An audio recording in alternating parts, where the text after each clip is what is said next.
Good evening. My name is Brett Stallcup. Welcome to Choices Podcast Official.com. We are going live for the first time. Welcome to our live version of Choices Podcast. We are going to be all about choices in your business, personal, professional life. Uh, Tonight's our first broadcast. And next week, we're going to have our first guest. It's going to be Deanne Moore. Tonight's show is going to be called World Gone Crazy. And we're going to talk about all the things that make the world crazy. And then next week, Deanne Moore is going to come in and she's the number one therapist around. She's a cool lady. She's going to come in and give us tools for living in the crazy world that we're living in. And don't miss it because she is an awesome treat. Also, in the near future, we're going to bring in a lot of cool guests, and a lot of them are clients of mine, and they're like chomping at the bit to come on the show. I represent rappers, uh, really cool rappers. Angelo Zimmerly, he's going to come see us. Football players, I represent a lot of NFL players.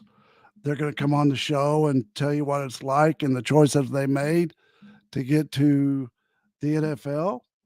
And we're going to bring federal judges in, talk about the choices they see that are made in federal court. Uh, we're going to bring just a variety of really cool stuff that I've got to experience and Carcass John's got to experience. And after I've just took the rabbit out of the hat, meet my co-host, Carcass John. Hi. Hey, Brett. Thanks for that. Hey, just a kind reminder that we are broadcasting live on Facebook Live, on YouTube at Lunatic Digital and LinkedIn. And for whatever else information you need, go to the Choices Podcast Official.com, and that'll give you everything you need to know. So we're hoping that this thing goes big time because we've had some fun doing some recorded shows. We kind of have a semi format, but this is all about being involved and unedited. And let's just talk about making good choices. It's been a real learning experience for me, and this is episode 10, so we've had a chance to kind of get the bugs out, and here we are live, which is really exciting. Good. Carcass John, you going to read the lyrics for us tonight? Yeah, typically what we've been doing is we've been getting in kind of a song of the week, so to speak, that maybe goes right along with what we're going to talk about. So I looked, I have a huge music collection, as you can tell behind me, and this is only just one room. And my significant other can attest to the fact that I have a stereo in every room and in the closet, plus lots of media. But so it's hard to choose a song, but this one fits, I think, what's our topic tonight. And this is by Styx. If you're not familiar with them, they started back in the early 70s. And they were a progressive rock band, and they're still out there doing it today, 45 years later. But this is from their album Equinox, and it's called Sweet Madam Blue. So I'm going to read that. It says, "Time after time, I sit and I wait for your call. I know I'm a fool, but what can I say? Whatever the price, I'll pay for you. Madam Blue. Once long ago, a word from your lips and the world turned around. But somehow you've changed. You're so far away. I long for the past and dream of the days with you, Madam Blue." And then the chorus goes, "Sweet Madam Blue, gaze in your looking glass. You're not a child anymore. Sweet Madam Blue, the future is all but past. Dressed in your jewels, you've made your own rules. You've conquered the world and more. Heaven's door." And then that goes into a second chorus of chanting America, America, America. And that's what we're going to talk about tonight, how the world's gone crazy, and it starts right here in America. But then the final verse is, "Red, white, and blue, gaze in your looking glass. You're not a child anymore. red, white, and blue. The future is all but past. So lift up your heart, make a new start, and lead us away from here. So, any initial thoughts on that? Dude, I mean, like, that's way out there. I thought you were going to pick the Doobie Brothers, like their song "World Gone Crazy," but that was too easy. Yeah, that was too easy. I went for something a little more thoughtful or poignant, as I've overused that word too much, I think. But as an aging person, I've been able to see I've had lots and lots of experiences and seen how the world changes, and some of it's good and some of it's not so good, and it causes us as people to reflect on what we're going to do next, and how we're going to prepare. What kind of education are we going to get? Do we buy a car? Do we buy a house? Do we invest in certain things? And boy, it surely has changed from years ago when I was in college, and now been in the work in the out in the service business for years and years and years, looking at retirement soon. It's real eye opening, what the world has done and the choices that the world has made to get to this point. I really can't believe that we picked our first show to be World's Gone Crazy. I've promised myself to not be political on this show. Uh, and I guess we're going to get a little political. Okay, we're not going to talk about the elephant. We're going to talk about the world. Um, the amazing thing to me is I've learned so much. Um, my wife would never let me get in politics because all the skeletons that come out back when you were 3 years old comes out. But whenever you look at issues in business, issues in your personal life, or issues in your professional life, it always has to do with two things: power and money. Whenever people get divorced, you sit there and say, "Oh, I really, I really, I'm here, Brett, and I'm really here because it's about the kids." It's never about the kids, dude. It's always about the money. The kids side there's two parts of a divorce. There's property, children, and very seldom do you see people really not get into a fight over the money. Uh, I guess it's just normal. But, anyways, I like to bring it up about power first. Okay. Carcass, you writing that? Power. Got it written right here, All right. right above where I Power. have money. See, here's the problem. I have a lot of friends in politics. I used to drink that Kool-Aid. You know what I mean? Where they call you, a politician calls you, and they say, "Brett, can you have a fundraiser at your house for me?" Sure. If you don't, and we don't raise money, do you realize what's fixing to happen in this world? This world, the other side has done this. And if you don't help me raise some money, your kids are going to be raised in a world that you're not proud of, you know? And so they always guilt you in to giving them money. And I don't play that game anymore. I don't do that anymore. I'll have a fundraiser for people that I truly believe in or something like that. But it's all about the power, dude. And look at what goes on up there now. Man, if they're elected, how does a representative or senator walk away making so much? They start money, right? First of all, they're there because they're supposed to be taking care of our best interest. That's the last thing that they care about, is our best interest. They're there because of themselves.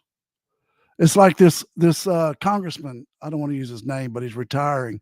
He said, "I'm tired of being irrelevant and I'm tired of lying." I was like, "Good for you, dude. At least you're honest, you know." But But that doesn't bode well for the rest of the world, the people that they're supposed to represent. when you drive through Washington D.C., all you hear is a big fat sucking noise. It's nothing to be proud of either side right now. They all talk about, well, I'm going to unite. I'd like to see somebody reach across the aisle and try to unite America again, because that's not happening by any one of those knuckleheads. Uh, it's all about them. It's all about what they have to do to get elected. And I just really think power is an issue in America today. It's made us go crazy. Well, Um, s to your something you mentioned, I had an unfortunate experience, recently within the last day, and, basically, if the premise was, if I don't believe what you believe, then I'm a piece of garbage, and it's not about having a civil conversation. Like, if you ask me for my opinion, I would just ask you to listen, and whether you believe me or whether you think the same way, um, that's fine. You're not gonna hurt my feelings either way, but when a person gets disparaging because you don't espouse their agenda or their, talking points, I find it, derisive, and it separates us, and something that I wrote down, a couple things, if I can be so bold as to read them. Um, be unique, be yourself. That's the first thing. And then it says we should celebrate our differences and understand them by finding common ground.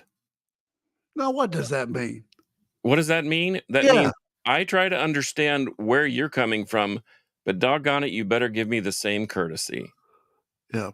Well, that's And at least we're not yelling at each other from a distance. We're at handshake length, and we can at least discuss it. well. The problem is that free speech is uh, the the ability to say what you want now goes direct. If you don't agree with somebody, it goes directly into they're going to destroy some property. That's just not right. I mean, let me tell you what. Uh, I'll just use my dad for an instance. If I said, Dad, I'm gonna go out uh, to the high school parking lot and I'm gonna take a poster out there and I'm going to protest Vietnam. You know what my old man would have done? He'd have reached across the table and slapped me upside the head and taken my poster and said, "You ain't going nowhere." Do something like that. I mean, I don't know what's going on, but I don't think I don't think people, quote unquote, younger generation, uh, I don't think they understand what they want. Does that make sense? Well, there is a lack of direction, and there's a lack of purpose.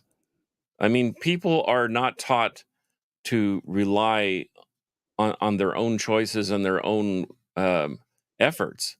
They're taught to follow me, and I'll take care of you. That's more in my eye.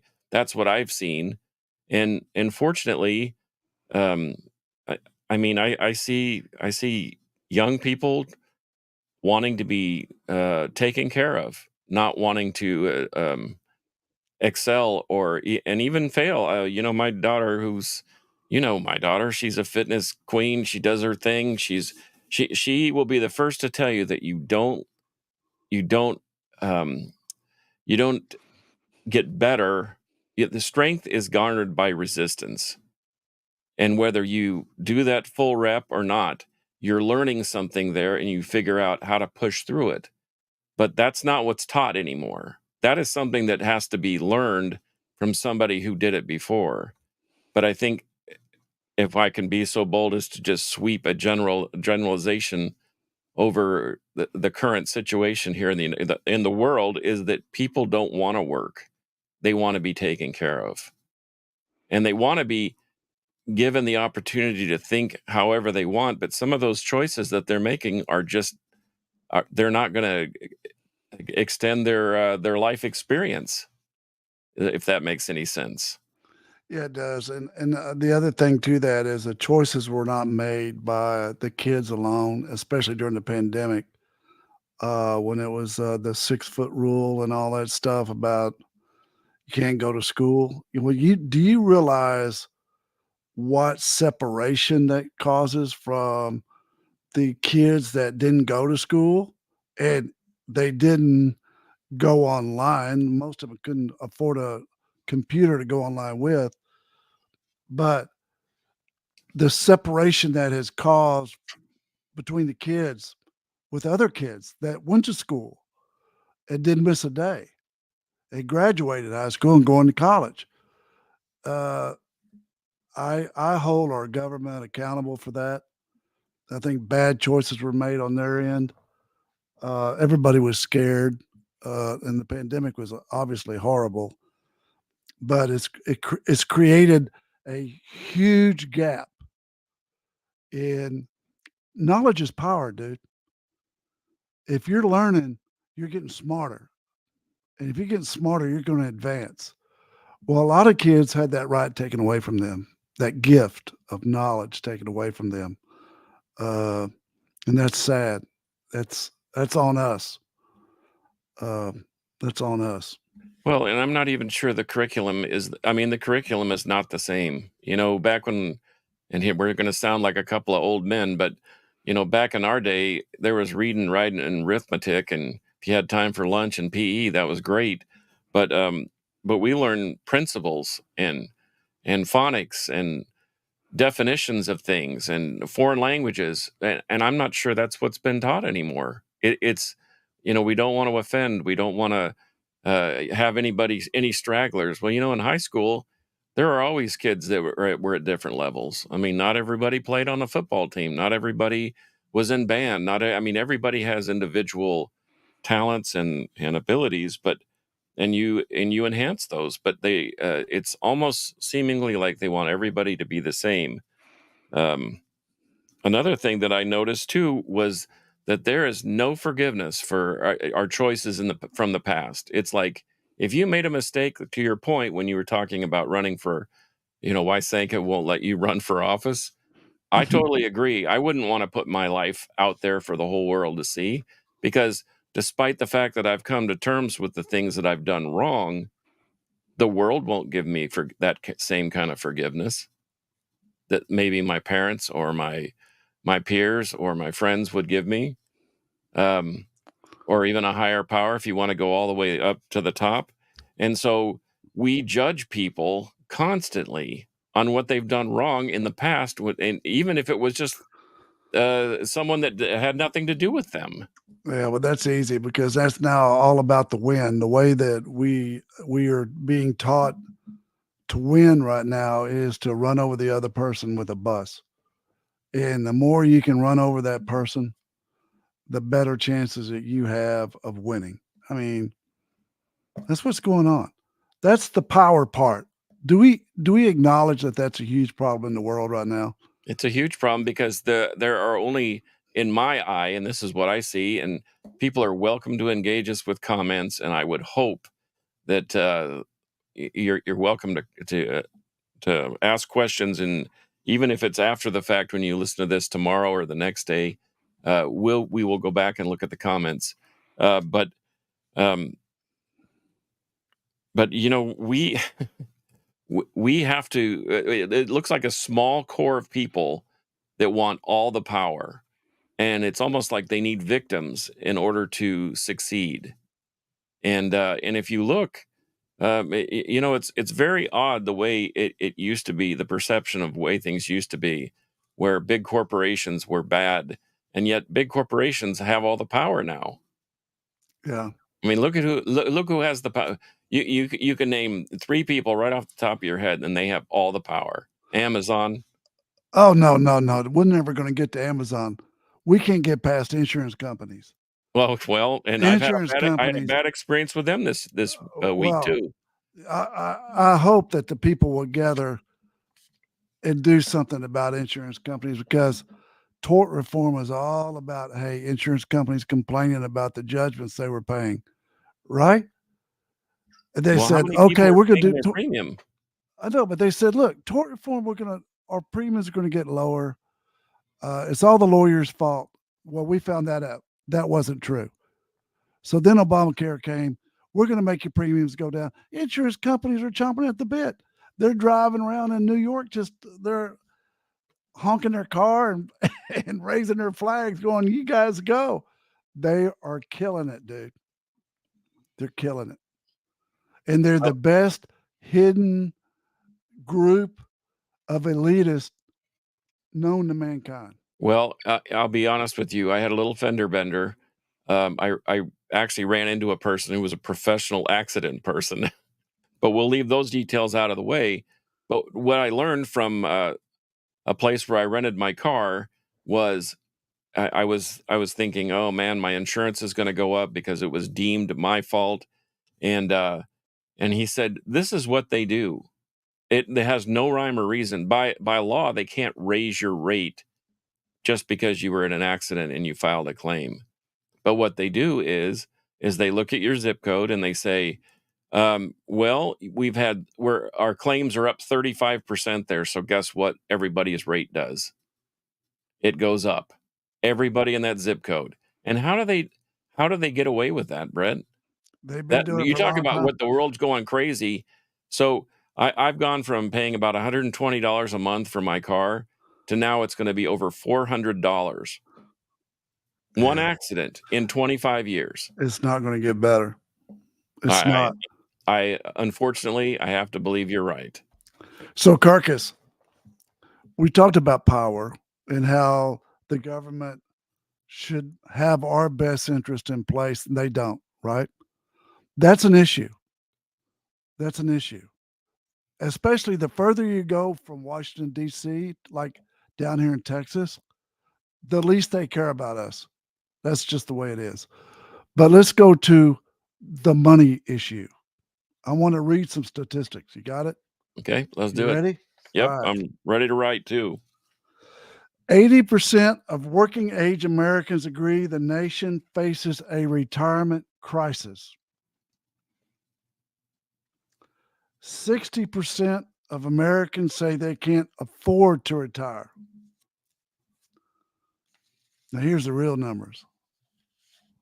10% of Americans have 1 million in the bank.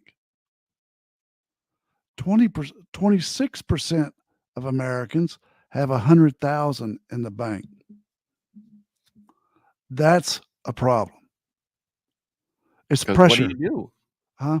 Because what do you do if you? I mean, everyone's going to be working until they're 80 years old. I know. It's a problem. And what happened, and I told my old man this, Pop, he worked at LTV for 40 something, even 50 something years, 40 something. I don't know. But he got the retirement, right? Where they paid him monthly when he retired. The annuity, they paid him monthly and he got his Social Security. He got his retirement. I said, man, you're so lucky. He goes, what do you say lucky? I said, because that era is gone, right? That era is gone. They might contribute to your 401, but your money's what's going in the 401. And then it's so easy to borrow against one that people are not financially capable of retiring. Well, and think about what you said too about the COVID thing.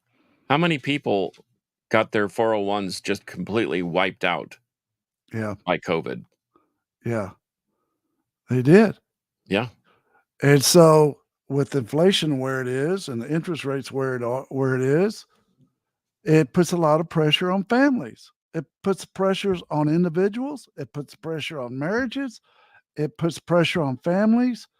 And I think people are banding together for the first time to say, we're going to do something about this, you know? And you guys over here are having your little fits on the university campuses. We're going to do something about you too. You know, we're not going to let you destroy property, but I think people, not donkeys and elephants. I think people in general are drawing the line in the sand to say, we got to take the world back. Can I read you something that I wrote last week? Sure. I says, no matter how talented, rich, or successful one may be, it's how you treat others that matters. Your integrity with others is imperative.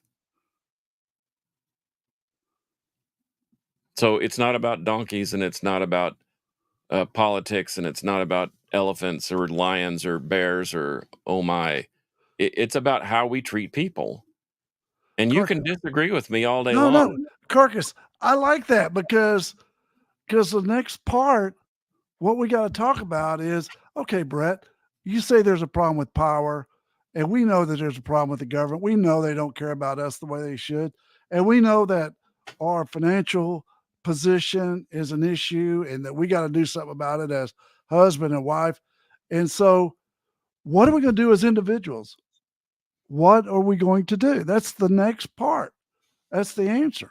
That's where we're going to get Dan Moore to help us on the relationship stuff. Well, But that's the problem too. Is it's one thing to talk about issues, and when I was a graphic design student in college, um, I had an unfortunate episode where I had spent upwards of 30 hours on a drawing, only to have a teacher take a red Sharpie and mark it up with I don't like this and I don't like this and this should have been over, and I lost my mind because there was no first of all, he messed up my 30 hours worth of work. Second of all, he wasn't offering any constructive criticism on how to make it better. So he and I came to some accord, and we came up with a system where he could mark on the drawing without marking the drawing. And we came to some accord, and then and that was a better learning process for me. So we can talk about the problems all day long, but how do we implement some of those solutions? And I guess that's where we're going to get help next week. yeah, we're gonna. But let's talk about some stuff tonight. I don't want to wait till next week Okay. because I think number one, we've talked about this on the podcast before. Me as a person, I'm 66. I'm energetic. I love people. I'm passionate about helping people. I think it starts with us to go. We've got to treat everybody differently. Your kids, you got to be nice. You got to be loving. Your wife, I go back to my DBAP uh, bumper sticker. Men, whether you like it or not, do it.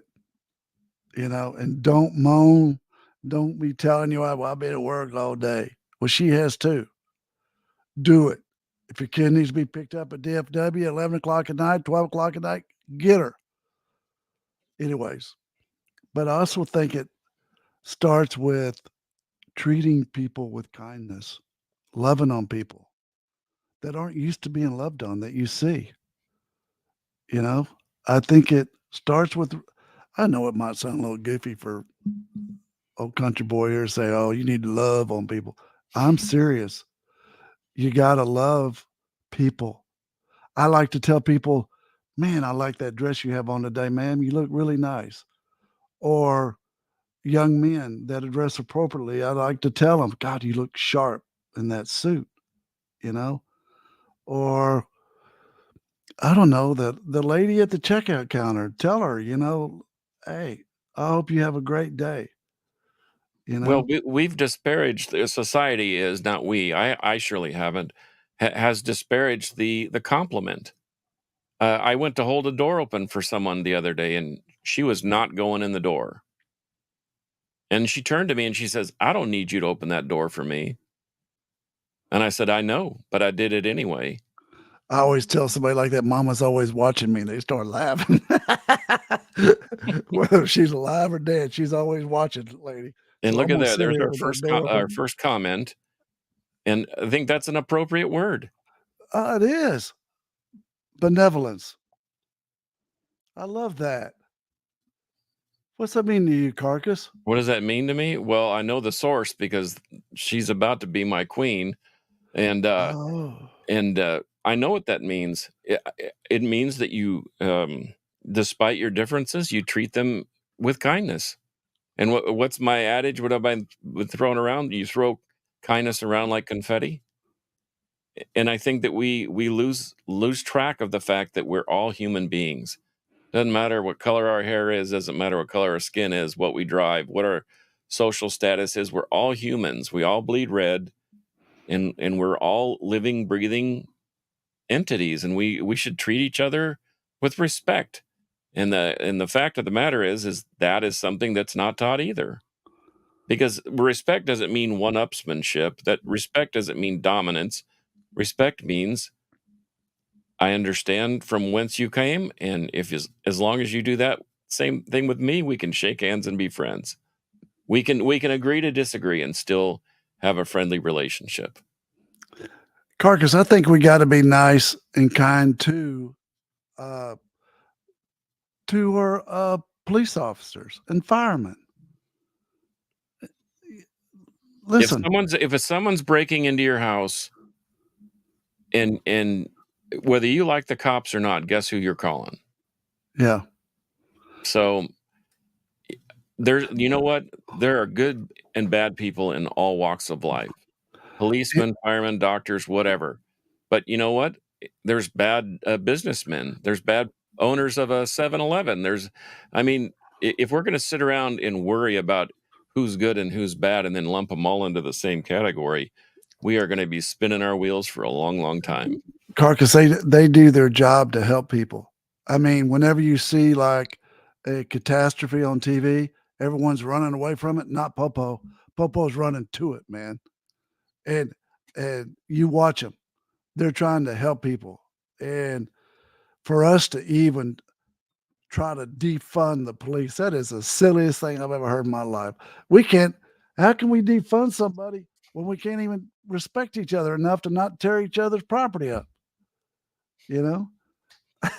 Well, you're preaching to the choir, Reverend, because once again, preach, Brett, preach. That's it. Preach, Brett. Our diversity defines us, but it shouldn't divide us. And that's the little concept that nobody gets. It doesn't matter if we're different, but the one thing we have in common, our common ground, is that we are human beings.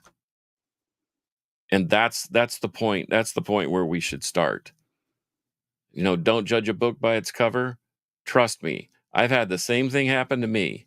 People look at me sometimes, and like you said, the beard, the long hair, the tats, the whatever. People would not so much anymore, but people generally have an idea of what that type of person might be. And then they get to know me. And I could tell you a story when I used to teach Sunday school, the adult class, and I would coat and tie it so nobody knew I was looking like this, and I had shorter hair and less of a beard at the time. But when I took I let myself out of the room and came back with a t-shirt and shorts on, and guess what? There was a lot of dead silence in that room. But what changed? They could see the tats, they could see the whatever, and it was different to them. And they were eating crow. But guess what? Nothing changed. I was still John Fossum. So it was an eye-opening or a heart-opening, a soul-opening experience for a lot of people. Well, after you wore a T-shirt that said "I'm a teddy bear" for a week and a half, never changing the shirt, I think people started getting the message. No, well, the bottom line is this: our responsibility as human beings is to treat each other kindly. Period. Now, do we have to make judgment decisions all the time? But do we have to judge others for who they are and what they do? Yeah. I think you're treading on thin ice there. I do too. I agree with that. But you know what? I'm old school dude. I had to come a long way on that deal. I was raised in just a different era, and it wasn't. It wasn't us. It was the older folks that had all the judgments, and they were like putting them down on us. But I have learned how to be unjudgmental. And look, I'm just not going to judge somebody anymore, man. Two guys love each other. I'm so happy they love each other. I really am.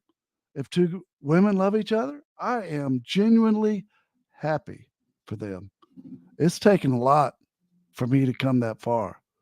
And guess what, Brett? That's their decision. It's not yours. Yeah, it is. So, and what to your point, if they have some modicum of happiness, then so be it.